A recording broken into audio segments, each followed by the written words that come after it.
in a bit of a lull because currently Hurricane Andrea is passing by and we're in a lull right now. So we got a little bit of dry weather and it's moving on through Florida pretty quick, but it's not the end of it yet.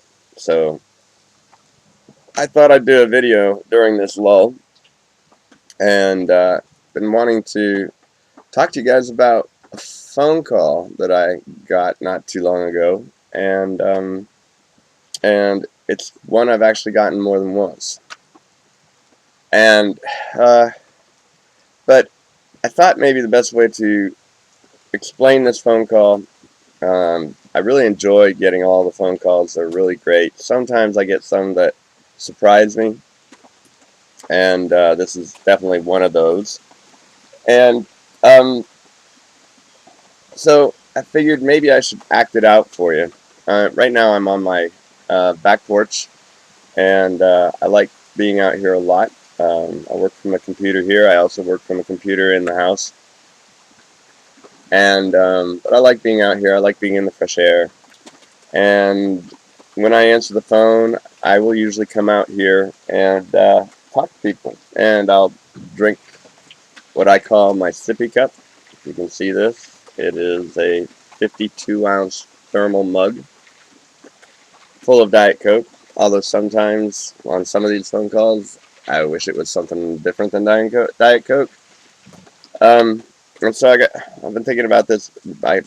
To explain the phone call, I should probably kind of act it out for you a little bit. Now, normally I'd also be walking over, because I like to walk and talk, but it would feel really weird trying to carry around my computer, because I'm recording this from my laptop and my webcam, and that would be a little cumbersome to do all that. So I'm just going to sit here and act out talking on the phone, and this is the phone call I would get.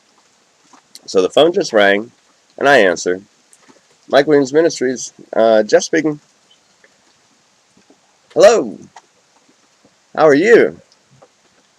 You haven't listened to Mike in quite a long time, but something's been on your mind and you needed to call. No, Mike actually, no, right now I'm afraid he is out of town. Um, so, you sound kind of distressed. Maybe I can help. Do you have a question, or you're really concerned about the pending New World? What? And Obama is the who? Really? Um, Obama is the Antichrist, and he's going to take over a new world order as a one world leader. Okay, I understand the question. Um, so anyway, I do understand this doctrine, the doctrine that you're talking about. Uh, in my teenage years, I devoured Hal Lindsey's books, and my mother had listened and watched Jack Van Impe all the time on TV. So I know the doctrine. I know what the premise of it is, and so maybe I can help you think this all through to get an idea of how to, you know, how to think about this. So the doctrine is that this Antichrist is going to come and he's going to deceive the world because the world doesn't believe in the true Jesus Christ. He's going to try to deceive them to think he's the real Christ. And then they'll somehow swear their allegiance to him with a mark on their forehead or on their hand. And he'll take over all the governments of the world, and he'll rule the whole world, and he will even get the Jews to believe that he is the Christ. Right? So far, so good? Yeah. Okay. Okay, why don't we just start with the Jews? Okay? If this guy is going to convince the Jews that he's the Christ, they're going to know what to look for in the Christ. I mean, you read your Bible, right? And you remember when Herod heard that Christ had been born, and he summoned the scribes and the teachers, and he asked them where the Christ would be born. And they told him, in Bethlehem. And so then he sent, soldiers to kill every baby 2 years old and under in Bethlehem, trying to kill the Christ, because he knew Christ was going to take over his throne, and he would not be king anymore. So they know pretty much how Christ qualifies, and there's a few things, because they told him it would be the city of David, because it comes from the line of David and everything. So whoever is going to try to take over the world as this Antichrist, he's going to have a resume. And so he's going to have to come from the line of David. He's going to have to be a Jew, that means, right? So he's got to be a Jew, come from the line of David, and his birth certificate needs to be issued by the city of Bethlehem. Okay. Obama, does he qualify yet? First of all, everybody thinks he's a Muslim, even though he says he's a Christian. He's not even claiming to be a Jew. So, if he's not even claiming to be a Jew, he couldn't even possibly become from the family of David. And as far as Bethlehem goes, he can't even get people to believe he was born in Hawaii. You don't understand. You don't get that? Yeah, I get it. Yeah, take a few deep breaths. I get it. All the stuff you've been seeing on the internet, these guys are all convinced, and they're all preachers and got big churches and all that, so they must know what they're talking about. You just take a few deep breaths, and let's just keep thinking this through. First of all, Antichrist. In this doctrine, they're calling this figure an Antichrist, but they're also calling him the beast. They are not the same. The word Antichrist, John, the Apostle John, is the only one who used that word.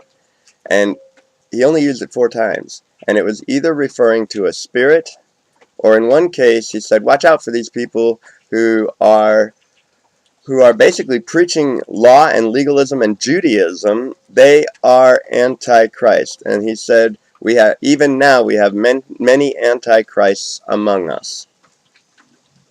So these are all people. They're not one specific guy that's been prophesied. He's just saying anybody who's like this, they're an Antichrist. And there's a bunch of them. And no connection to the beast at all. When it comes to the beast, which is talked about in the book of Revelation, you got to understand that entire book is nothing but symbolic.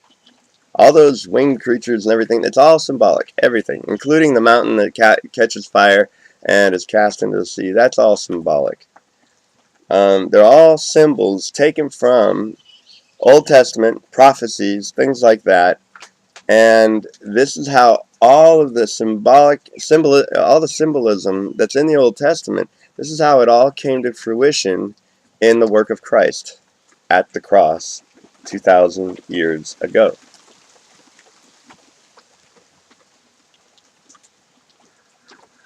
Let me just stop right there.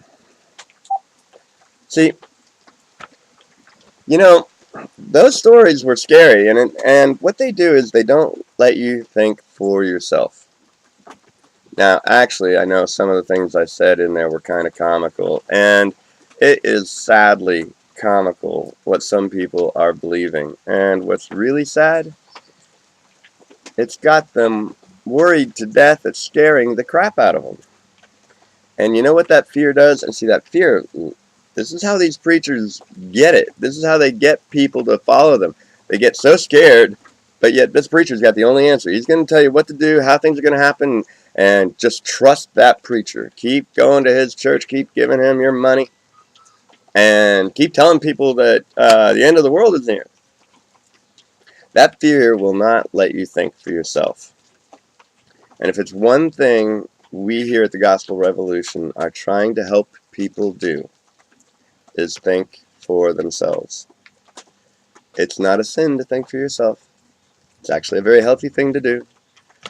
And If that means questioning and challenging doctrines that have got you in a little bit in a tizzy, you should. You have the right to. It's for your good that you do think for yourself. Now, when I thought this through for this guy, he had to digest it.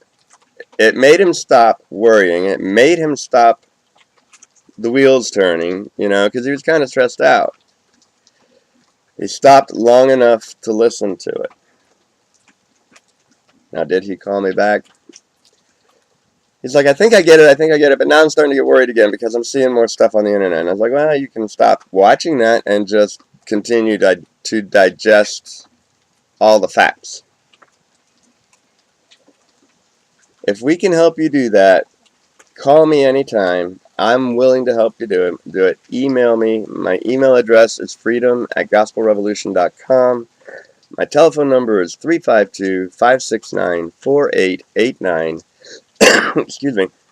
And not only that, if you've got some wacky things that you'd like to share, call me. Tell me about it. Or you've got some things that are kind of like, I don't get it. I want an answer.